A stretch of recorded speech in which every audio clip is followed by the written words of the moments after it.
ونستعينه ونستغفره ونؤمن به ونتوكل عليه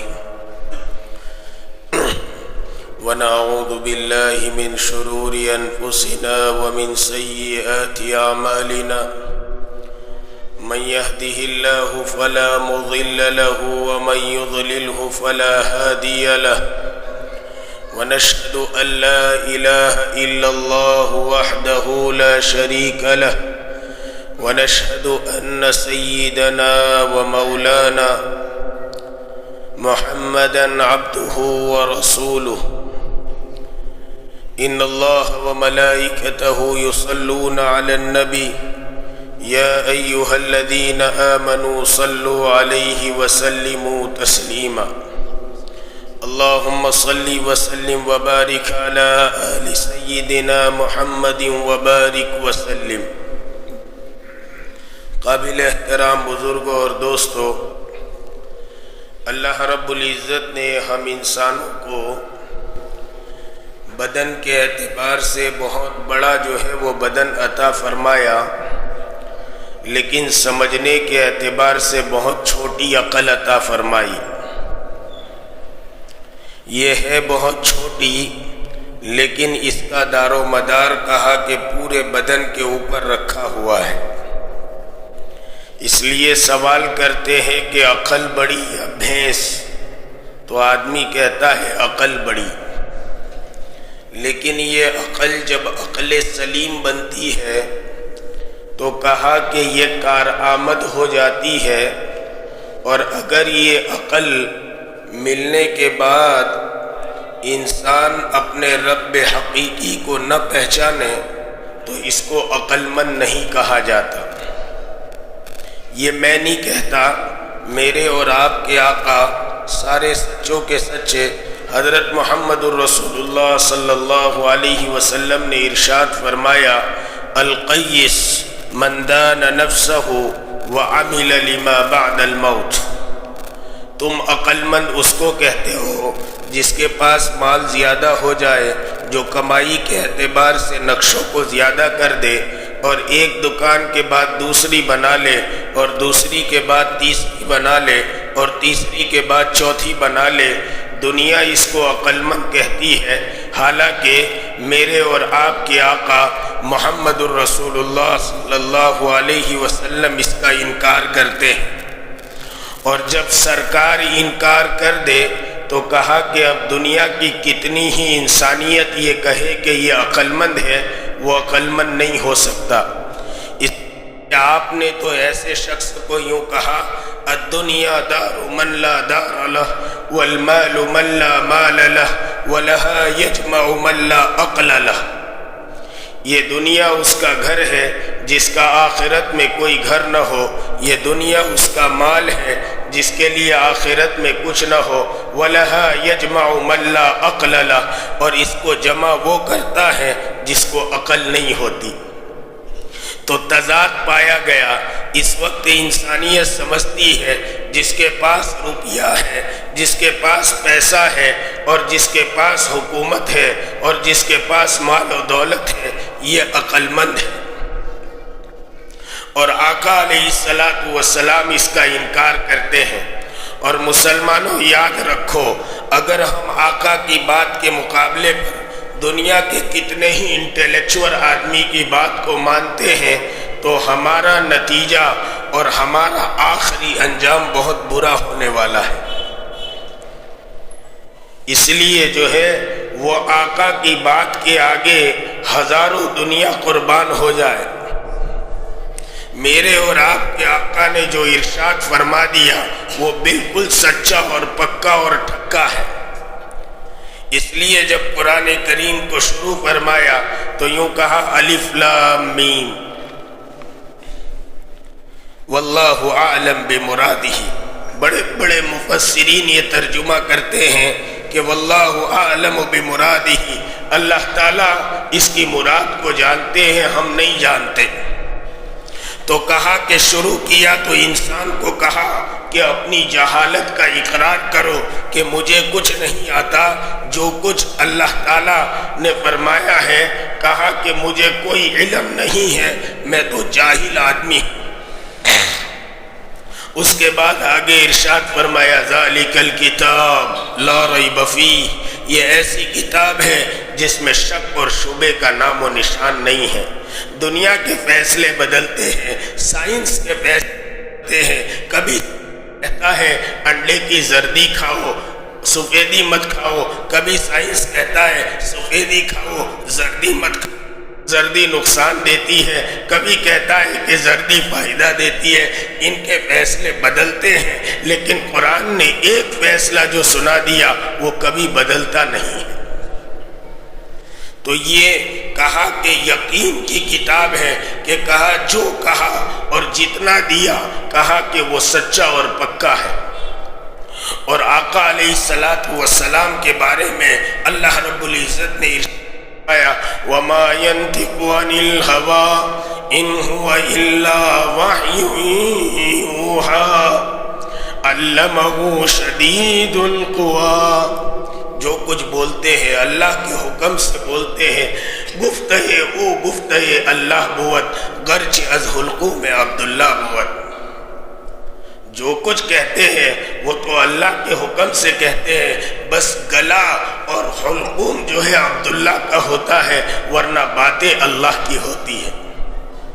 تو اس پیارے آقا علیہ السلام نے فرمایا کہ القیس من دان نفسہ وعمل لما بعد الموت، بے وقوف کون ہے؟ تو آپ نے فرمایا کہ جو ہے الدنیا دار من لا دار لہ والمال من لا مال لہ، یہ دنیا اس کا گھر ہے جس کا آخرت میں کوئی گھر نہ ہو، یہ دنیا اس کا مال ہے جس کا آخرت میں کوئی مال نہ ہو، اور اس کو جمع کر کے اور گن گن کے وہ رکھتا ہے جس کو عقل نہیں ہوتی۔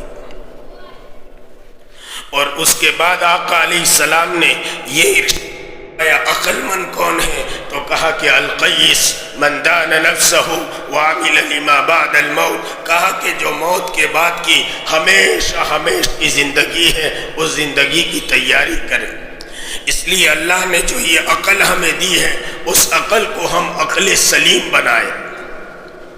اس لیے امام غزالی نے لکھا کہ کل قیامت کے دن کوئی شخص ایسا حاضر کیا جائے گا جو ایسے جنگل میں رہتا ہوگا جس جنگل میں اس تک نہ کوئی جماعت پہنچی ہوگی، نہ کوئی بزرگ پہنچا ہوگا، نہ کوئی تعلیم والا پہنچا ہوگا۔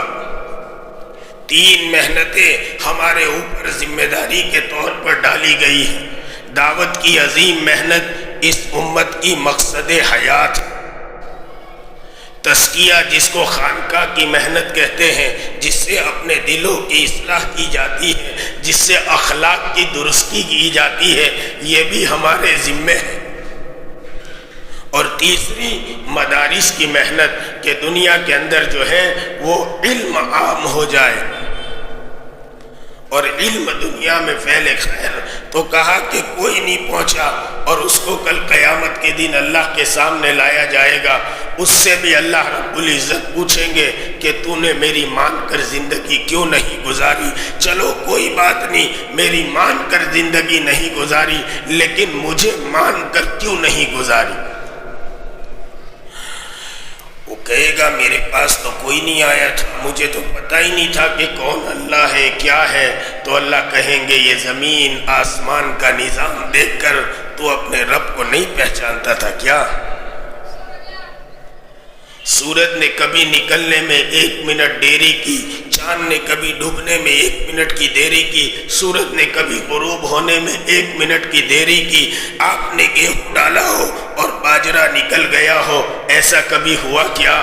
کہا کہ وہ تمام چیزوں کو دیکھ کر اور دنیا کے حالات کو دیکھ کر، اس لیے تو حدیث قدسی میں اللہ فرماتے ہیں انا کنت کنزا مخفیا لا یعرفہ بین الناس، میں تو ایک مخفی خزانہ تھا، مجھے کوئی نہیں جانتا تھا میں کون ہوں، کتنی بادشاہوں کا مالک ہوں اور تمام بادشاہوں کے بادشاہوں کا مالک ہوں اور تمام عالمین کا رب ہوں، مجھے کوئی نہیں جانتا تھا۔ انا احبہ ان یعرفہ بین الناس، میں نے چاہا کہ میں لوگوں کے درمیان پہچانا جاؤں، لوگ مجھے پہچانے میں کون ہوں، میں کتنا بڑا ہوں۔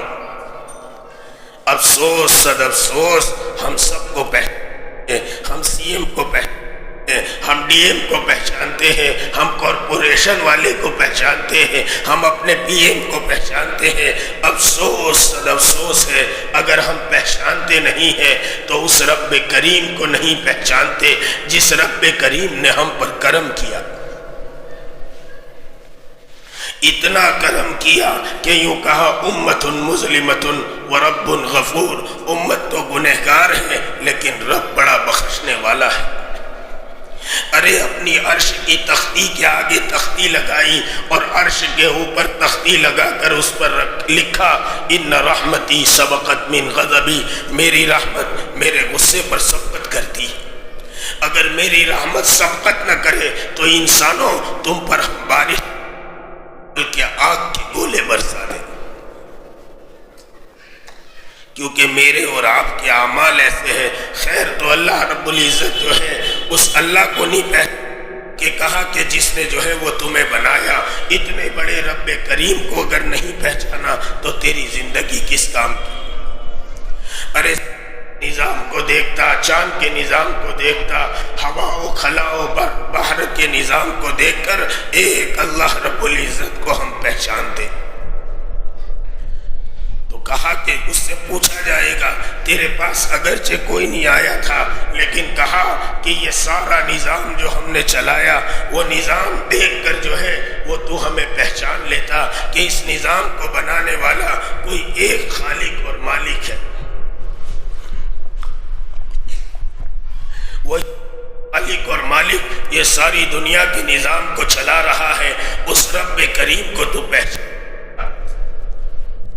اس لیے ہمیں تو اللہ رب العزت نے مثالیں بیان فرمائی اور کہا کہ انسان مجھے جو ہے وہ پہچان لے کہ میں کتنی بڑی قدرت کا مالک ہوں اور کتنے بڑے جو ہے وہ رب ہوں، اور مجھے اور آپ کو اپنی حیثیت بھی معلوم کروائی۔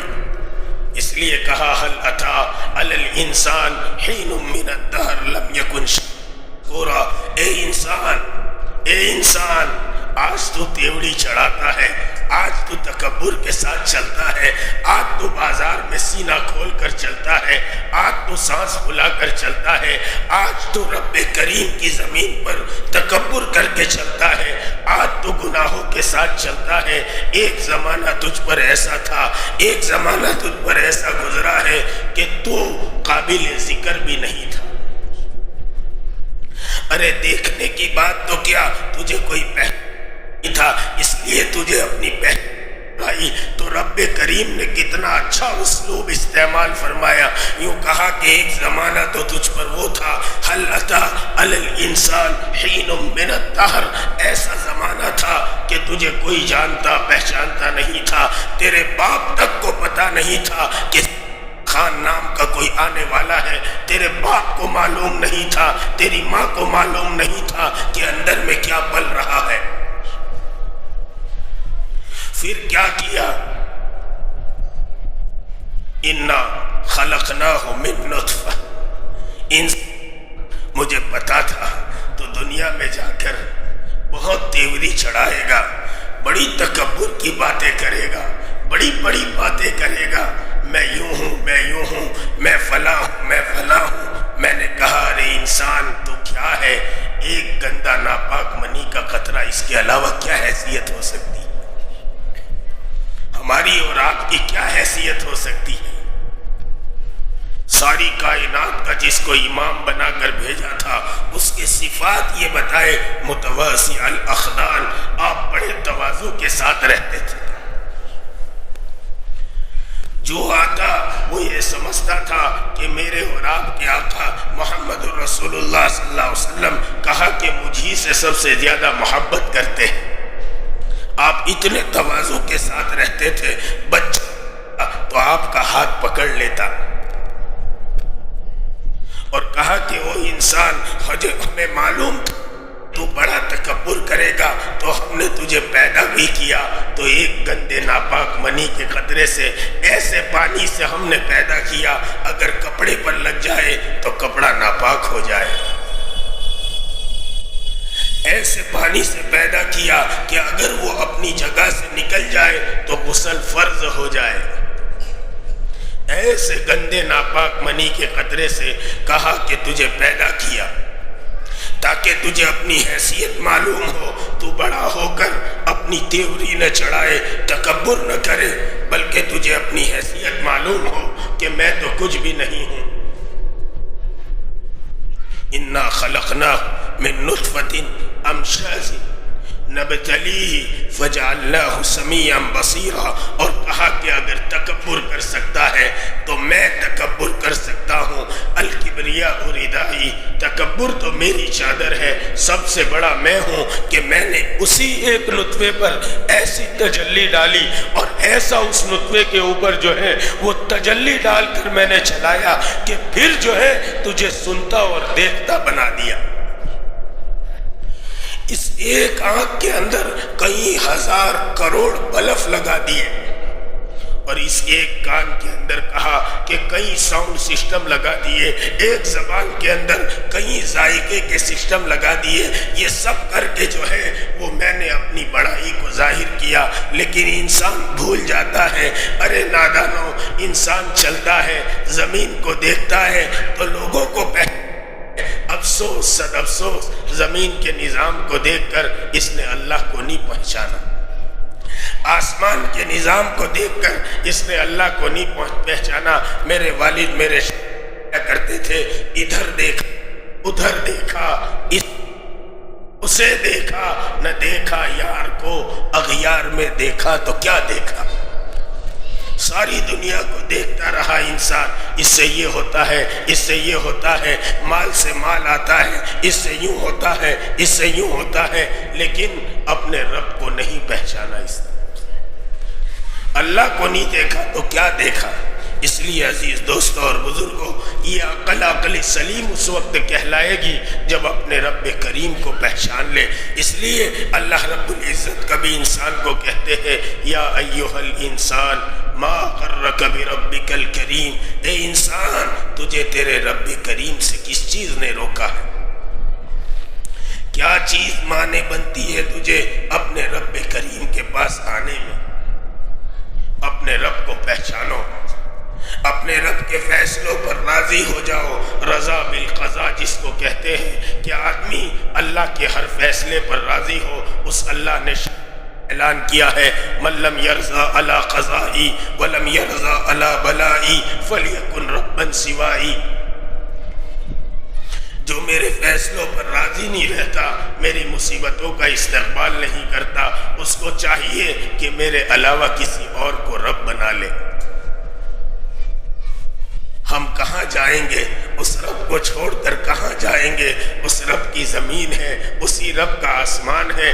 ارے بر میں جائیں گے، سمندر میں جائیں گے، اسی رب کا پانی ہے۔ اس لیے شاہ نے اعلان کیا، اور وہ تو بڑی جو ہے وہ ذات ہے، وہ جو چاہے جب چاہے کر سکتی ہے۔ اس نے شاہانہ اعلان کر دیا، من لم یرضى علی قضائی ولم یرضى علی بلائی فلیکن ربا سوائی، میرے علاوہ کسی اور کو رب بنا لے۔ نہیں نہیں انسانوں، ہم کبھی ایسا نہیں کریں گے۔ ہم کہیں گے، اے اللہ تو ہی ہمارا رب ہے، تو ہی ہمارا پالنہار ہے، تو ہی ہماری ضرورتوں کا پورا کرنے والا ہے۔ ہم تجھے چھوڑ کہاں جا سکتے ہیں؟ اس لیے ہم اپنے رب کے فیصلے رہے، اپنے رب کے آنے والی مصیبتوں کا استقبال کریں۔ ہم پر مصیبت آتی ہے، ہم جزا فضا کرنے لگتے ہیں، اور اللہ کو سے جو ہے وہ شکوہ کرنے لگتے ہیں کہ اللہ یہ کیا ہو گیا۔ نہیں نہیں، اللہ کی مصیبتوں کو اور بھیجی ہوئی مصیبتوں کا استقبال کرو۔ جس اللہ نے یہ مصیبت بھیجی ہے وہ اللہ دوبارہ ہم اللہ کے فیصلوں پر راضی ہو جائے۔ جو اللہ کی چاہت ہے وہ بندے کی چاہت ہے۔ ماضی قریب کا قصہ ہے، شاہ دولہ رحمت اللہ علیہ ایک اللہ والے ہوا کرتے تھے، ان کے پاس جو ہے وہ گاؤں والے گئے، ان کے گاؤں میں جو ہے وہ ڈیم بنا ہوا تھا، اور بارش بہت ہوئی اور ڈیم بھر چکا تھا۔ اگر تھوڑا سا پانی اور بڑھ جاتا تو ڈیم پھوٹنے کو تیار تھا۔ گاؤں والے جلدی سے اللہ والے کے پاس پہنچ گئے اور اللہ والوں کے پاس آ کر جو ہے وہ سارا گاؤں جمع ہو گیا۔ وہ اللہ والے سوچنے لگے آج کیا بات ہے، آج کیا ہو گیا، سارا کے پاس آ گیا۔ ویسے کوئی نہیں آتا تھا، لیکن آج کیا بات ہے کہ سارا کا سارا شہر یہاں جمع ہو گیا۔ شاہ دولہ رحمت اللہ علیہ نے کہا بھائی کیا بات ہے، کیا بات ہے، آج سارا کا سارا آ گیا، کبھی تو آتے نہیں، آج کیا مصیبت آ پڑی۔ اللہ والے سمجھتے ہیں میرے والد میرے ایک جملہ مجھے ہمیشہ یاد آتا ہے، جب بھی کوئی آتا تھا اور گھر میں آ کر بیٹھتا تھا، آپ سب سے پہلا سوال یہ کرتے تھے، جو بھی آتے تھے ان کو پوچھ لیجیے کہا کس کام سے آئے ہو۔ ہم کبھی کبھی کہتے ملنے آئے ہیں، نہ ہمارے پاس کوئی اٹکے نہیں تب تک آتا نہیں۔ کیا لے کر آئے ہو، بولو کیا مسئلہ اٹکا ہے۔ تو اللہ والوں کے پاس جب جاتے ہیں تو وہ سمجھ جاتے ہیں کہ آج تک کوئی نہیں آتا تھا، اب تک کوئی نہیں آتا تھا، آج کیا بات ہو گئی جو سارا شہر میرے پاس آ گیا رحمت اللہ علیہ کو۔ اس لیے اللہ والوں کے پاس بڑی چیزیں ہوا کرتی ہے، لیکن اللہ والے سب کو ظاہر نہیں کرتے۔ یہ کہا کہ یہ چھپا کر رکھتے ہیں، لیکن جو جانتا ہے اور جو حقیقی طالب ہوتا ہے اس کو پتا ہوتا ہے کہ اس کے پاس ہیں۔ رضا بالقضاء کی کیسی دولت تھی شاہ دولہ کے پاس کہ سارا شہر جمع ہے۔ کہا بھائی کیا بات ہو گئی، آج کیسے سب جمع ہو گئے، آج کیا آ پڑا ہے؟ تو وہ سارے کہنے لگے حضرت ڈیم بھر چکا ہے اور ڈیم ٹوٹنے کو تیار ہے، پتہ نہیں کب ٹوٹ جائے اور کب ختم ہو جائے۔ اگر یہ ڈیم ٹوٹ گیا ہماری ساری کی ساری بستی ہلاک ہو جائے گی۔ آپ نے فرمایا مجھے بھی وہاں لے چلو۔ اب سارے سوچنے لگے کہ ہم تو آئے تھے اس لیے کہ شاید یہ اللہ والا کچھ پانی پڑھ کر دے گا، کچھ مٹی پڑھ کر دے گا، ہم مٹی وہاں لگا دیں گے، ہم پانی وہاں ڈال دیں گے، پانی کم ہو جائے گا۔ لیکن سب خوش ہو گئے کہ یہ اللہ والا تو کہتا ہے کہ یہ ڈیم کہاں ہے، مجھے وہاں لے چلو۔ سارے خوش ہو گئے کہ چلو اللہ والا خود چل کر آ رہا ہے۔ کہا کہ چلو، اور چلتے ہوئے کہا کہ اپنا کدال اور پھاوڑا لے لو۔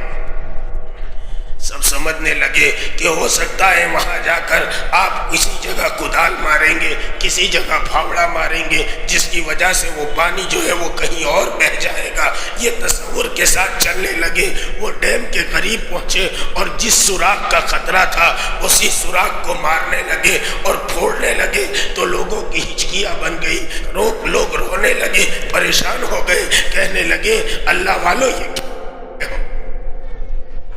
اس لیے کہ اللہ والوں کی الٹی بھی سیدھی ہوتی ہے۔ ایک کے پاس، ایک اللہ والے کے پاس کہا کہ حضرت کئی دن گزر گئے بارش نہیں ہوتی، آپ دعا کر دو۔ بارش کا رک جانا یہ انسانوں کی بدعمالیوں کی سزا ہے، بارش کا رک جانا یہ انسانوں کے بدعمالیوں کی سزا ہے، اور یہ سزا انسان تو بھگتتا ہے لیکن ساتھ میں جانور بھی بھگتتے ہیں۔ گئے کہنے لگے کہ اللہ والو دعا کرو، بارش نہیں ہوتی۔ تو اللہ والے نے کہا میری اس کی بنتی کہاں ہے، میری اس کی بنتی کہاں ہے؟ وہ سب سوچنے لگے ہم تو اس کو اللہ والا سمجھتے تھے، اس لیے اللہ والوں کے جملوں سے جو ہے وہ ایک دم بھڑک نہیں جانا۔ وہ کہتے کچھ اور ہے، کرتے کچھ اور ہے۔ کہا کہ میری اس کی بنتی کہاں ہے؟ تو وہ کہنے لگے کیسے اللہ والے ہیں، کہتے ہیں کہ میری اس کی بنتی نہیں۔ پھر کہا کہ اگر تمہیں نہیں یقین ہوتا تو ایک کام کرو، میری یہ بنیان لے جاؤ، اس کو گیلی کرو اور سکھانے ڈال دو، یہ سوکھنے نہیں دے گا۔ اب بنیان لے جا کر گیلی کی اور سکھانے رکھی، شروع ہو گئی۔ کہا میں نے کہا تھا یہ میری بنیان کو سوکھنے نہیں دے گا، میری اس کی بنتی نہیں۔ اور یہاں شاہ دولہ رحمت اللہ کہتے ہیں، کہا کہ جدھر میرا مولا ادھر شاہ دولہ اگر مولا اس کو توڑنا چاہتے ہیں اور بہانا چاہتے ہیں اور بستی کو ہلاک کرنا چاہتے ہیں تو شاہ دولہ نے کہا وہ ہم تمہاری جماعت کے آدمی نہیں، ہم دیکھیں چلتے کہ اس نے ویڈیو شروع کرایا ہم بھی شروع کرا دے، اس نے یہ شروع کرایا ہم بھی شروع کرا دے، ہم دیکھ چلتے، ہم تو اللہ کی پارٹی کے آدمی ہیں، ہم تو ویسا کرتے ہیں جیسا اللہ چاہتے ہیں۔ اور کہا کہ اللہ کی چاہت یہ ہے کہ اس کو بہایا جائے تو اللہ کی چاہت بھی یہ ہے کہ اس کو توڑا جائے۔ وہ سارے لوگ ہاتھ جوڑ کر کہنے لگے او اللہ والو ہمیں معاف کر دو، ہم اب کبھی جو ہے گناہ نہیں کریں گے۔ کہا کہ کہتے ہو کہ آج کے بعد گناہ نہیں کرو گے، سچے دل سے توبہ کرتے ہو؟ انہوں نے کہا ہم سچ ہیں، اب گناہ نہیں کریں گے، اب اللہ کو پہچان کر زندگی گزاریں گے، اللہ کے حکموں کو توڑ کر زندگی نہیں گزاریں گے، اللہ کے حکموں کے ساتھ، نبی علیہ السلام کے طریقے کے ساتھ ہم دنیا میں زندگی گزاریں گے۔ تو کہا کہ شاہ دولہ نے ہاتھ اٹھائے اور کہا او رب کریم، او ساری دنیا کے رب، او سارے انسانوں کو معاف کرنے والے رب، او اللہ جی، جو وہ اللہ جس اللہ نے کفل کو معاف کیا تھا۔ شاہ دولہ نے کہا اے اللہ تو وہی اللہ ہے جس نے جو ہے وہ ابو جہل کے بیٹے اکرمہ کو ہدایت دی تھی، تو وہی رب ہے جس نے فضیل جیسے ڈاکو کو صوفیہ کا امام بنایا تھا۔ اے اللہ آج یہ گاؤں والے، یہ بستی والے تجھ سے توبہ کرتے ہیں، تجھ سے صلح کرتے ہیں۔ آج ہم سب کا تعلق اللہ سے ٹوٹ چکا ہے، نتیجے میں ہم پریشان حال ہیں۔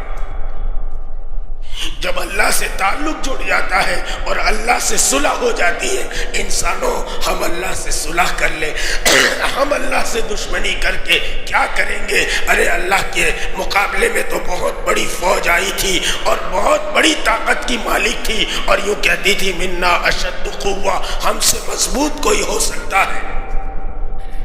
جو ہے وہ پہاڑوں کے اندر ناخون سے جو ہے وہ گھروں کو تراشتی تھی اور پہاڑوں کو اپنے ناخون سے تراشا کرتی تھی، ہمارا کسی بھی جہاں پھیل ہو جائے وہ اپنے ناخون سے تراشتی تھی، اتنی مضبوط قوم تھی اور یوں کہتی تھی منا اشد قوہ، ہم سے بھی کوئی ہے؟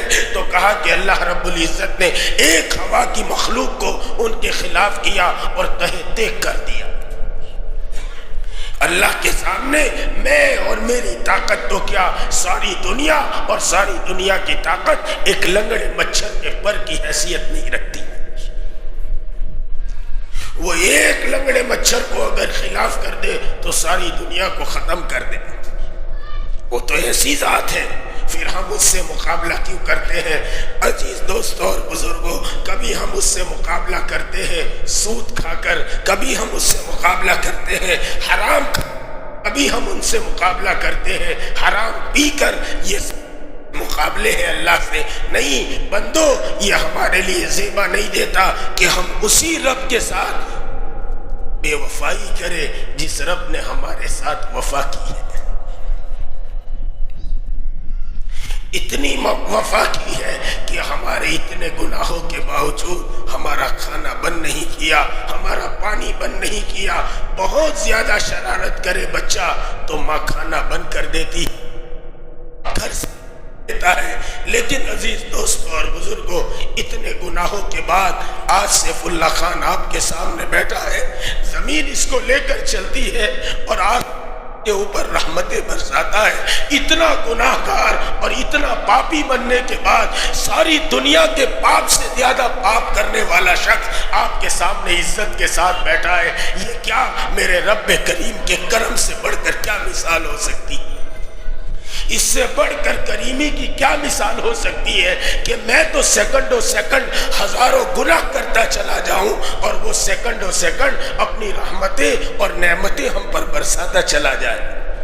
پھر اس رب کریم کے ساتھ کیوں ہم بے وفائی کر کے زندگی گزارتے ہیں؟ نہیں، رب بے وفائی کے لیے نہیں ہے، رب تو با وفا بنانے کے لیے ہے۔ رب کے ساتھ وفاداری کرو۔ اس رب کی وفاداری یہ ہے کہ اللہ تو بس اتنا کہتے ہیں فاذکرونی اذکرکم، بس ذکر کرو، مجھے یاد کرو، میں تمہیں یاد کروں گا۔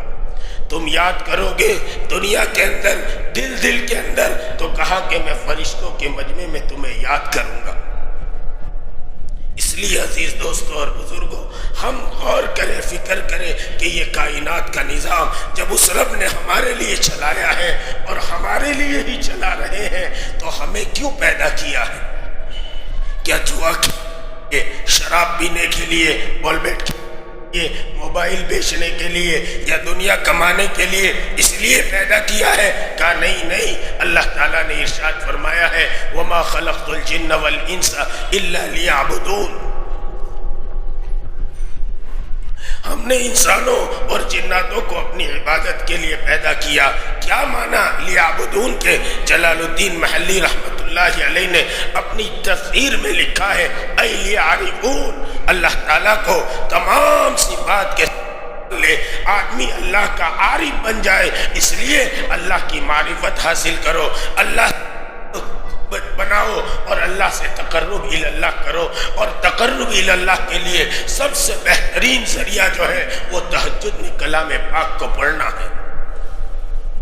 تہجد میں ہم کلام پاک کو پڑھیں، اللہ کے کلام کو پڑھیں۔ نہیں پڑھنا آتا اور عمر ہو گئی تو یہ کہے اس کو دیکھ کر ھذا کلام ربی، یہ میرے رب کا کلام ہے، اس میں جتنا کہا ہے وہ سچ کہا ہے۔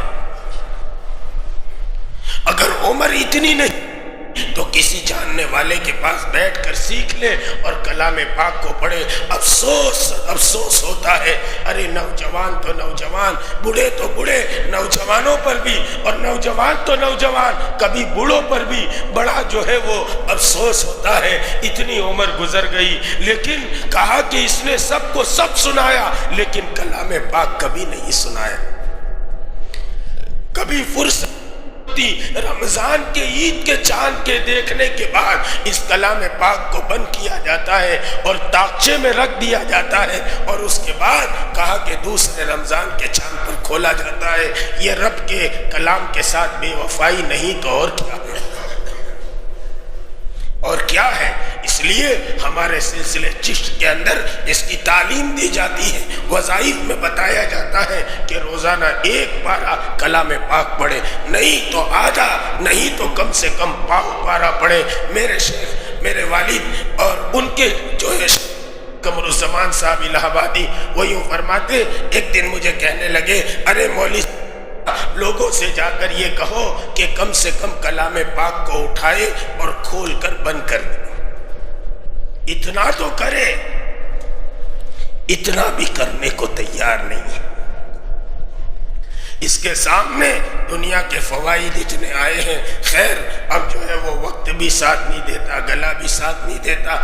اللہ تعالیٰ نے یہ جو زندگی دی اس رب کی معرفت کے لیے دی ہے، معرفت حاصل کرے، ہم رب کی معرفت حاصل کرے۔ ہم نے معرفت دنیا کی حاصل کی، دنیا کے عہدوں کی معرفت حاصل کی تو ہمارے دل میں ان کے عہدوں کی جو ہے وہ وقت آ گئی۔ میرے دادا پیر منشی جی اللہ دتا رحمت اللہ حیدرآباد تشریف لے گئے۔ جب داخل ہوئے تو نوابوں کا دور تھا، نظام کا دور تھا، اور نظام کا بیٹا پوتا شاید وہ اس وقت تھا، وہ بیٹھا ہوا تھا اور حضرت وہاں سے تشریف لے گئے۔ اس نے کہا کہ کون ہے یہ جانے والا، کون ہے؟ کسی نے کہا کہ کوئی بابا گئے ہیں۔ کہا بلاؤ۔ بلایا گیا، منشی جی تشریف لائے اور اس کے کھڑے ہو گئے۔ اس نے کہا جانتے نہیں ہو ہم کون ہیں؟ یعنی وہاں آداب کیا جاتا تھا، جیسے جب مال والا کوئی آ جاتا ہے تو ہم کھڑے ہو جاتے ہیں۔ کیوں؟ کہا کہ اس کے پاس بہت مال ہے۔ تو لوگ نظام کو اور نوابوں کو آداب کیا کرتے تھے۔ اب حضرت تو اللہ والے تھے، چلنے لگے۔ اس نے کہا کہ جانتے ہو ہم کون ہیں؟ تو منشی جی کہنے لگے تجھے بھی جانتا ہوں، تیرے باپ کو بھی جانتا ہوں، تیرے دادا کو بھی جانتا ہوں، کیا ہو تم سب؟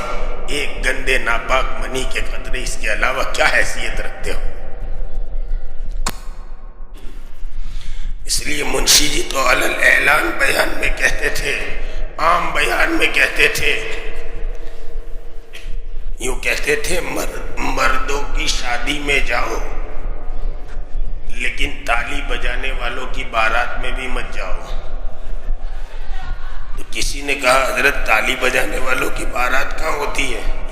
تو کہا طالب دنیا مخنث، دنیا کا جو طالب ہوتا ہے وہ ہجڑا ہوتا ہے۔ ہاں، یہ دنیا ہمارے دل سے نکلنی چاہیے۔ اللہ بہت دیں گے، ہم اللہ کی معرفت کو حاصل کریں، اللہ کی پہچان حاصل کرے۔ تقرب کا سب سے بڑا ذریعہ کہا کہ کلام پاک کو ہم پڑھے، روزانہ پڑھے، چلو تہجد میں نہیں پڑھ سکتے کسی اور وقت پڑھے، لیکن ہم اپنا معمول بنائے۔ اس کے علاوہ ہم کسی اللہ والے سے منسلک ہو جائے، کسی اللہ والے سے بیعت ہو جائے، ان کے اوراد و وظائف پڑھے۔ بیعت ہونے میں ایک سسٹم بہت چلا ہے، لوگ دیکھتے ہیں ہم کس سے بیعت ہو، کوئی بہت بڑا آدمی ہو، نہیں ایسا نہیں ہوتا۔ کبھی کبھی جو ہے وہ بہت اسے اللہ تعالیٰ فیض پہنچاتے ہیں اور بہت اوپر تک پہنچا دیتے ہیں، اور بڑے بڑوں سے بیعت ہونے والے ان نگاہوں نے دیکھے یا آج بھی اپنے مقام پر ہیں، لیکن چھوٹے آدمی سے اپنے آپ کو منسلک کیا، ان سے ملتے رہے، ان سے جو ہے وہ ملتے رہے، ان کے فیض کو اٹھاتے رہے۔ اس لیے حضرت مولانا اشرف علی صاحب تھانوی نے ایک بات لکھی ہے کہ کہا کہ ایسے آدمی کو شیخ بنایا جائے جس سے ہمیشہ ملاقات ہوتی رہتی ہو، اور پھر کہا کہ ایسے آدمی کو شیخ بنایا جائے جو ڈنڈا لے کر اصلاح کرتا ہو۔ اب تو ایک مارو تو دکان بدل دے رہے، اب تو شیخ کے مرید کے تابع بن کے چلنا پڑے، ایسا ہو گیا۔ ایسا نہیں ہونا چاہیے۔ اس لیے اللہ والے سے بیعت ہونا، منسلک ہونا، ان کے اوراد وظائف کو پڑھ کر کہا کہ اپنے آپ کو اللہ کے قریب کرے۔ ہم دن بدن قبر کے قریب جا رہے ہیں، کیوں مسلمانوں؟ قبر میں جانے کے لیے ہم تیار ہی ہیں اور ہمیں جانا ہی ہے۔ کہا کہ راستہ گھر کو گیا ہے اسی ویرانے سے، نہ گھبرا اے احمد اس گورے گریباں سے، راستہ گھر کو گیا ہے اسی ویرانے سے۔ جب یہیں سے ہمیں جانا ہے تو اس رب کریم کا تقرب کیوں نہ حاصل کر لیں؟ کیوں نہ ایسا ہو کہ ہماری جب موت آئے تو سارا جہان رو رہا ہو اور اللہ رب العزت ہنس رہے ہو اور کہہ رہے ہو کہ میرے بندے کو مجھ سے ملا دیجیے۔ ارے موت تو ایک بہت اچھی چیز ہے، موت تو ایک بڑی لطیف چیز ہے۔ موت ایک دوست کو دوسرے دوست کے ساتھ ملا دیتی ہے۔ ابھی ہم میسور تھے، سفر میں ایک جماعت کی نصرت کر رہے تھے، تو ایک ساتھی ذرا مذاقی ہوتے، بعض کلندر بھی ہوتے ہیں ہمارے یہاں، تو بعض مستانے بھی ہوتے ہیں، مستان بھی آتے ہیں ہمارے پاس۔ تو وہ مستان تھا، وہ میرے کان کے قریب آ کر کہنے لگا، میں رات میں ایسے لیٹا ہوا تھا، ملک الموت ہوں۔ میں نے ہاتھ سیدھے کیے، لا الہ الا اللہ محمد الرسول اللہ۔ وہ کہنے لگا جانے تیار ہے؟ میں تو یہ ہوں۔ میں نے کہا کہ میں تو تیار ہوں، لے جاؤ۔ یہ جھنجھٹ اپنے حبیب سے ملاقات کرے۔ موت تو بڑی میٹھی چیز ہے، ایک دوست کو دوسرے دوست سے ملا دیتی ہے، لیکن ہم نے تیاری نہیں کی، نتیجے میں ہم موت سے ڈرتے ہیں۔ ہم 2018 میں حج میں تھے، ایک 76 سال کے چچا وہاں ملے، یہاں ہمارے دوست تھے، تو میں نے دھیرے سے جنت البقیع کے قریب سے گزر رہے تھے ہم، میں نے ہاتھ رکھا، میں نے کہا آدم چاچا 5-6 દિવસ બાકી છે, અહીંયા હોવાનો વિચાર છે? તો કે ના ના મોલ સાહેબ જરા દુઆ કરી દેજો ને, જરા ઘેર પહોંચી જાઉં, નવાસાને પોતરાને પોતરીઓને મળી લે પછી જાઉં। میں نے کہا جب ہندوستان میں تھا تو کہتا تھا اے اللہ مدینے کی موت دے، لیکن موت کی تیاری نہیں کی تو جنت البقیع میں دفن ہونے کو تیار نہیں ہے۔ یہ ہماری حقیقت ہے۔ میں کیا کروں، میں کیا کروں، مجھے تو حقیقت آتا ہے، مجھے ادھر ادھر کی سنانا نہیں آتا، مجھے تو حقیقت سنانا آتا ہے۔ میں کیا کہوں، ایسا انسانوں کا حال ہے، جنت البقیع کے قریب ہے اور چاہنے والے ایک تھے والک کے، جو چاہتے تھے ہمارے پڑوس کے روم میں رہتے تھے، ان کی کھڑکی سے جو ہے وہ سیدھا جنت البقیع نظر آتا تھا۔ جب بھی میں ان کے کمرے میں جاتا تھا وہاں سے دیکھنے کے لیے تھوڑی دیر، وہ چچا وہاں کھڑے رہتے تھے۔ میں کہتا تھا کہ چچا کیوں یہاں کھڑے رہتے ہیں؟ تو کہ کتنے اچھے لوگ ہیں، کتنا اچھا، یہ سو گئے اور سیدھے جنت کے اندر داخل کیے جائیں گے۔ رکھتے تھے برابر کل کا ہمارا فلائٹ تھا اور آج 10 محرم کا ہم نے روزہ رکھا تھا۔ ہم نے سب نے افطاری کی اور افطاری کر کے اذان ہو گئے، جماعت کھڑی ہو گئی، ہم کھڑے ہو گئے، وہ چچا ہمارے پڑوس میں کھڑے ہو گئے، دوسری رکعت پڑھ رہے تھے اور چچا بیٹھے، اس کے بعد کھڑے نہیں ہوئے۔ ہم سمجھے کہ شاید جو ہے بیٹھ کر ہی نماز پڑھ رہے ہو، لیکن جب سلام پھیرا تو پتہ چلا کہ دنیا سے رخصت ہو چکے تھے۔ ایک رشک کرنے والا تھا تو 57 تھی اور وہاں دفن ہو گیا، اور ایک بچنے والا ہے تو 76 سال کی عمر میں آدم چاچا کہتے ہیں ذرا گہرے جوانی۔ یہ تضاد ہے، یہ فرق ہے۔ اس لیے ہم موت کو یاد کریں۔ موت کو جب یاد کریں گے تو کہا کہ آخرت یاد آئے گی، آخرت کے اعمال کا بھاؤ پتہ چلے گا۔ اس لیے اللہ کے کلام کو پڑھیں اور اللہ والوں سے منسلک ہو کر ان کے پاس آتے جاتے رہ کر، دوستوں اور بزرگوں، اس کو معمولی چیز نہ سمجھو۔ لوگ معمولی چیز سمجھتے ہیں، بڑا افسوس ہوتا ہے کہ اتنا معمولی سمجھتے ہو آپ۔ ان کے پاس جو دولتیں ہیں، اگر وہ دولت دکھانا شروع کر دے تو دنیا والوں کے کلیجے پھٹ جائے۔ ہاں، اللہ رب العزت کی کہا کہ معرفت جب آدمی کو حاصل ہو جاتی ہے تو پھر میرے والد میرے شیخ یوں فرمایا کرتے تھے، بیٹا دعا ایک ایسا ہے جو ہر امپاسبل چیز کو پاسبل کر دیتا ہے۔ اس لیے شاعر نے تو کہا تمنا درد دل کی ہے تو کر خدمت فقیروں کی، نہیں ملتا ہے وہ گوہر بادشاہوں کے خزینوں میں۔ لیکن میرے والد میرے شیخ فرماتے تھے میں نے اس شعر کو بدل دیا، تمنا درد دل کی تو کر خدمت بزرگوں کی، اللہ والوں کی، بلا کو ٹال دیتی ہے دعا روشن ضمیروں کی۔ ہاں، جو اہل دل ہوتے ہیں اور جس کی صحبت آدمی اختیار کرتا ہے اس کے جیسا بن جاتا ہے۔ نندربار میں ایک RPF میں تھے، پولیس والے، RPF ریلوے پولیس، لیکن وہ تالی بجانے والوں کے ساتھ بیٹھا کرتے تھے۔ ابھی وہ بھی تالی بجا رہے ہیں، انہوں نے نام بھی بدل لیا، منی نام رکھا اس کا۔ صحبت جس کی ہوگی اس کی طرح آدمی بنے گا۔ اس لیے ہم اللہ والوں کی صحبت میں بیٹھے، کتنا وقت ہم کو ملتا ہے۔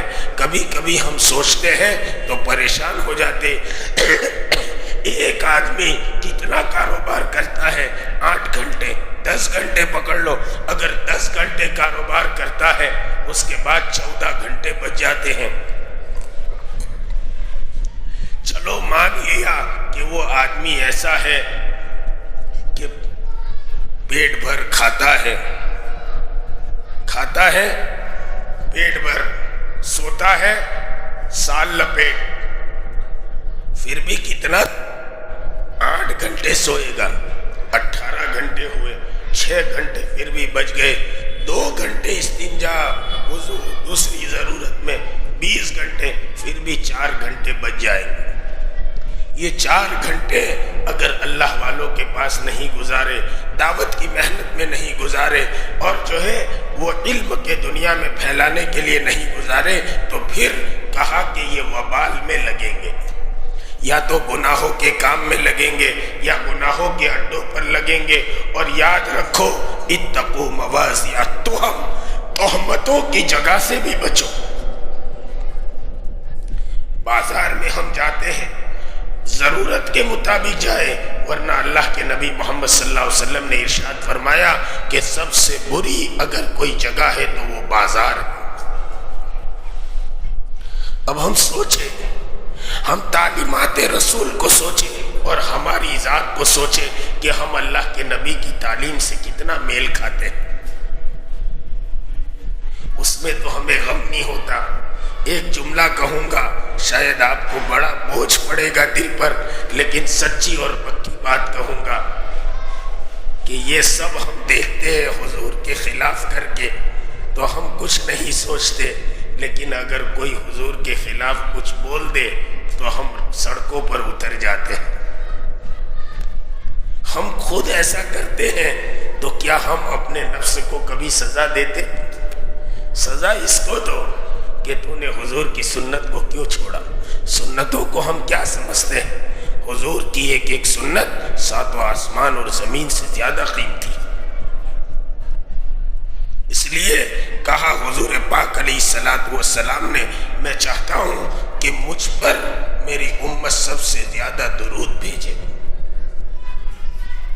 مجھ پر درود بھیجے اور سب سے زیادہ بھیجے۔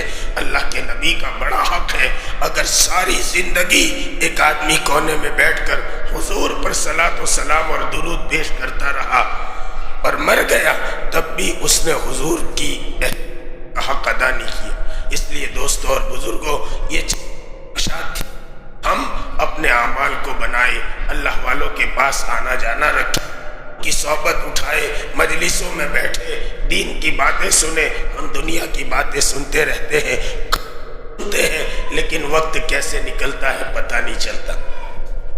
اس لیے ہم یہ ساری محنتیں ہیں کہ جو ہے وہ یہ محنتوں کا مقصود یہ ہے کہ انسان کا تعلق جو اپنے رب سے جدا ہو گیا ہے وہ تعلق ان سے جڑ جائے۔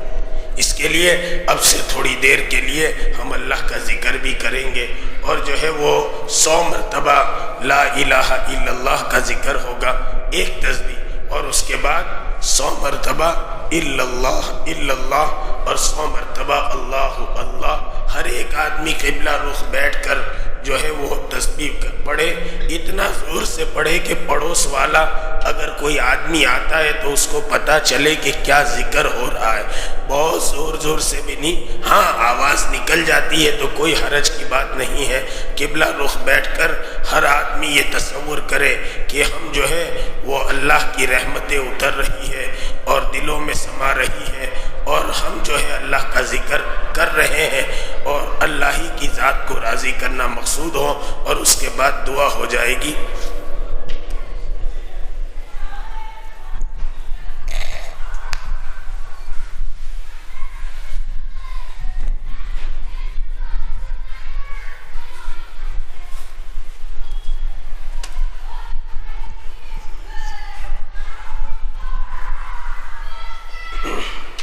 لا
ورضا نفسه وزینة عرشه ومداد کلماته سبحان اللہ وبحمده سبحان اللہ العظیم اللهم صل على محمد كلما ذكره الذاكرون وصل على محمد كلما غفل عن ذكره الغافلون رضيت بالله ربا وبالإسلام دينا وبمحمد نبيا صلى الله عليه وسلم ظلمنا أنفسنا وإن لم تغفر لنا وترحمنا لنكونن من الخاسرين ظلمنا أنفسنا وإن لم تغفر لنا وترحمنا لنكونن من الخاسرين لا إله إلا أنت سبحانك إنا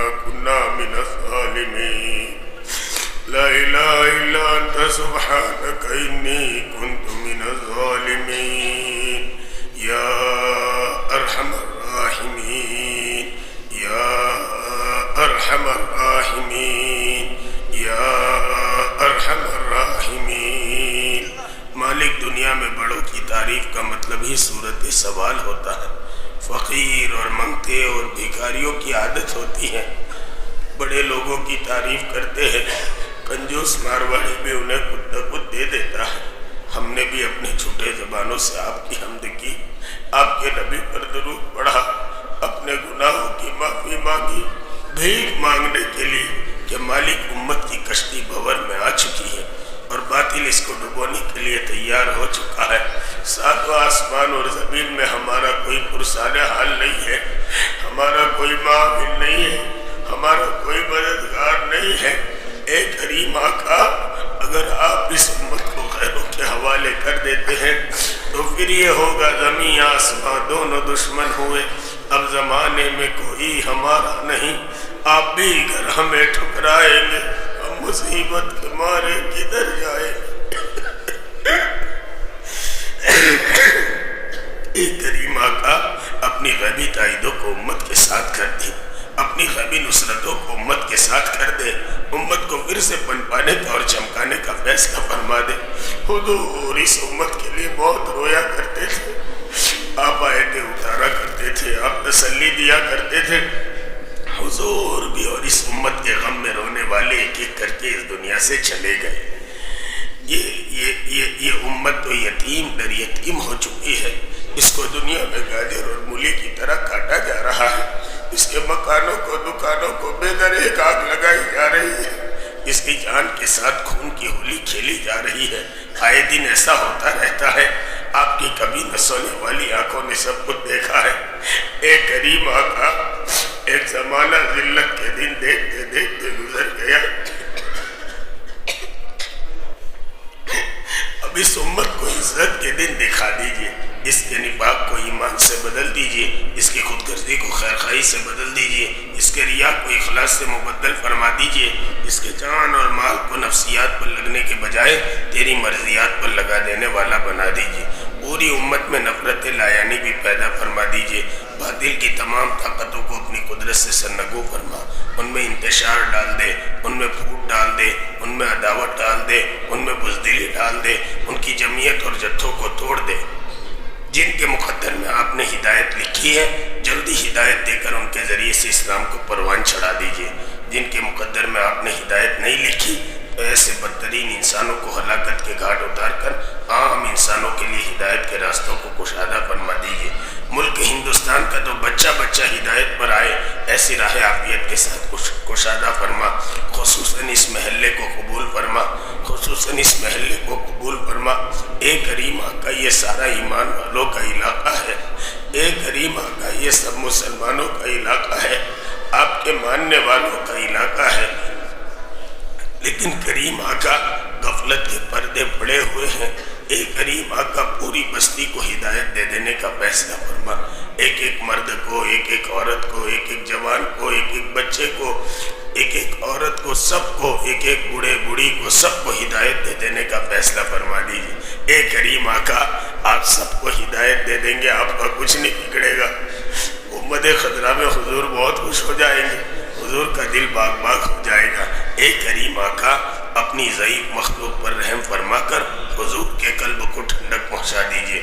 دین کے جتنے شعبے چل رہے، چھوٹا مکتب، بڑا دارالعلوم، خانقاہ، تقریر، تصنیف کے جتنے شعبے ہیں، ان تمام کو اپنی بارگاہ میں قبول فرما، ان میں مخلصین کو مجتمع فرما، ان کی ضرورتوں کو اپنے خزانہ غیب سے پورا فرما، ہر فتین کے فتنے سے، ہر شریر کی شرارت سے، کام کے کرنے والوں کی، کام کے ٹھکانوں کی، پوری دنیا میں چلنے پھرنے والی جماعتوں کی پوری حفاظت فرما۔ اے کریم آقا اس بستی میں یہ نوجوان محنتیں کرتے ہیں کہ بستی میں دین زندہ ہو جائے، بستی میں جو ہے وہ مسجد آباد ہو جائے اور مسجد کو آباد کرنے والے لوگ پیدا ہو جائے۔ اے کریم آقا ان سب کو بھی قبول فرما، ان سب کو بھی بے انتہا قبول فرما، پھسل جانے سے، پیچھے ہٹ جانے سے، گمراہ ہو جانے سے ان کی قیامت تک کی آنے والی نسلوں کی پوری حفاظت فرما۔ اے کریم آقا ڈر تو بہت لگتا ہے، لیکن کریم آقا اگر اس ڈر کی وجہ سے ہم کام کرنا چھوڑ دے تو کیسے چلے گا؟ اے کریم آقا سب کو اپنی بارگاہ میں قبول فرما، سب کو اپنی بارگاہ میں قبول فرما، ہر ایک کو اپنا ولی بنا، اپنا مقرب بنا، اپنا چہیتا بنا، اپنا لاڈلا بنا، اپنے خاص الخاص بندوں میں شمار فرما، اپنے مستجاب الدعوات بندوں میں شمار فرما۔ اے کریم آقا ان سب کی قیامت تک کی آنے والی نسلوں میں کوئی محروم نہ رہے، ایسی راہ عافیت کے ساتھ کشادہ فرما۔ اے کریم آقا مانگنا نہیں آتا، بن مانگے بے انتہا عطا فرما۔ مانگنا بہت تھا لیکن کریم آقا تھک بھی جاتے ہیں۔ اے کریم آقا جن لوگوں نے دعاؤں کے لیے کہا ہے، لکھا ہے، یا جن کا ہمارے اوپر حق ہے یا جو متوقع ہے کہنا چاہتے تھے کہہ نہیں سکے، ان تمام کی پوری جتنی حاجتیں ہیں ان تمام کو پوری فرما دیجئے۔ اے کریم آقا رجب شروع ہو گئے ہیں اور رمضان آنے والے ہیں، ہم سب کی رجب اور شعبان میں برکت دے کر ہم سب کو رمضان تک پہنچا دیجئے، ہم سب کو رمضان تک پہنچا دیجئے۔ اللہم بارک لنا فی رجب و شعبان وبلغنا رمضان۔ اے اللہ عافیت کے ساتھ رجب بھی گزار دیجئے، عافیت کے ساتھ شعبان بھی گزار دیجئے، اور اے کریم آقا رمضان تک پہنچا دیجئے، اور رمضان بھی عافیت سے ہو،